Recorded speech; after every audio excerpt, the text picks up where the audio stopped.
want to talk about something that I don't think I've personally ever seen before, but very interesting. This happened with the McHenry Township Fire Protection District. They responded to a request for assistance from Hickory Creek Farms located on McCullum Lake Road. Upon arrival, that is when crews discovered a horse had wandered approximately 20 to 30 feet offshore into a pond and had become stuck in the mud. And from there, that is when the rescue took place. We want to bring in Deputy Chief Karen Bush of the McHenry Township Fire Protection District. Thank you so much for your time. And it looks like you also have Battalion Chief Dave Harwood with you there as well. Thank you both for your time. I know, Deputy Chief Karen Bush, you have training in equine rescue. We've never seen anything like this. When I saw the pictures, I said, we have to get them on the show to talk about really what goes into a rescue of this magnitude. Talk about it. Well, yeah, it was definitely a unique situation. We have large bodies of water, ponds, a major river that run through our district. So working in and around water really isn't foreign to us. Working with a horse, a little bit different, but we're used to boats and cars being underwater and working to retrieve those. So this was just a little bit different, but certainly a great outcome. Let's talk about this part of it, because I don't think, people may be watching, depending on where they live, they may be unfamiliar with this. But when we're talking about a horse, similar to a dog or even a human, every single minute counts. Battalion Chief Dave Harwood, walk me through who you had on the ground at the time and really like a play-by-play of how you were able to rescue this horse.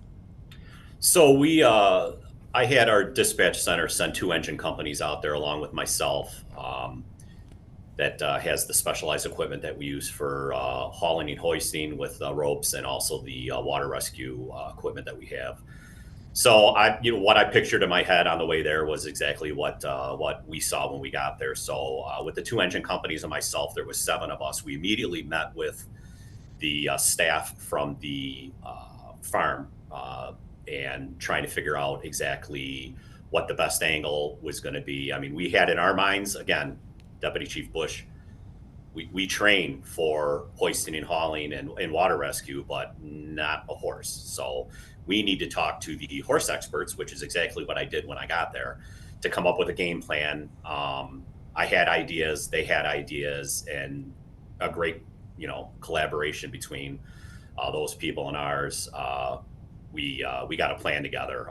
What we did is, number one thing is I wanted their people out of the water because they were going to get stuck themselves and hypothermic. They were in the water when I got there. So we removed them from the water. And then I suited 2 of our firefighters. I had them get in our cold water rescue suits, and they deployed to the water with ropes and a heavy duty sling that eventually took a little bit of time, a little bit of help from the farm. And the people that are familiar with horses, we were able to get the sling underneath the horse, and our 2 firefighters that were in the cold water rescue suits were able to coax the horse back as close to shore as possible. And then with the assistance of people from across the street that also have horses, they brought over a skid steer, and we put a haul system together, and were able to lift and methodically pull the horse out of the water without hurting it. Let's talk about the part of, when you're rescuing humans, for example, from a body of water, and they're, struggling in the water. You can say, hey, stay calm, don't freak out. That really increases your chances of survival. In the case of a horse, that may not be transmitted the same way, right? That conversation, that back and forth conversation isn't the same. Talk about, the horse, once you kind of got it to kind of come closer, the condition the horse was in, and then how long did this rescue take?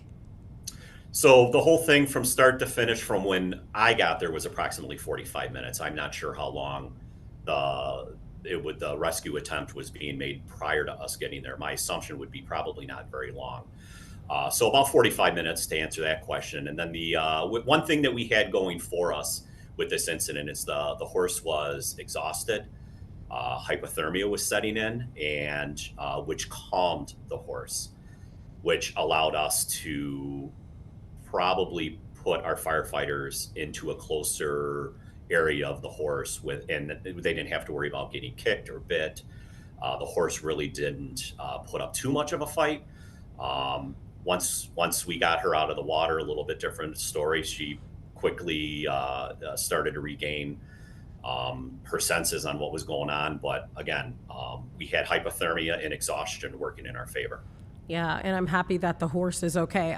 Question for both of you. Is this the first time that you've ever seen a rescue of this magnitude? I know for you, Deputy Chief, you have had training in equine rescue, but have you ever had to actually put it into practice, or was this the first time?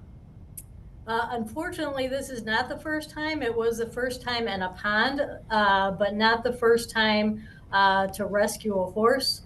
I've got a background with horses. I'm a former horse owner, so they are flight animals. That's the only way they know how to protect themselves.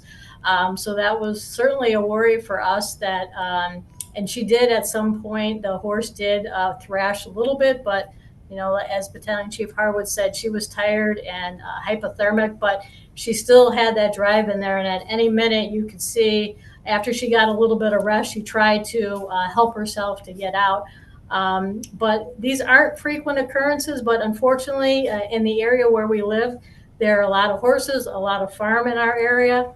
And we do on occasion respond to these types of emergencies. It's not just house fires. Fortunately, this was a great outcome. Yes, it is a great outcome, and it's not just house fires. You're doing it all. We appreciate both of you taking time out of your schedule to come on our show today. Thank you for your service. Thank you for the hard work that you do on a daily basis. We appreciate you both. Thank you all. Thank you very much.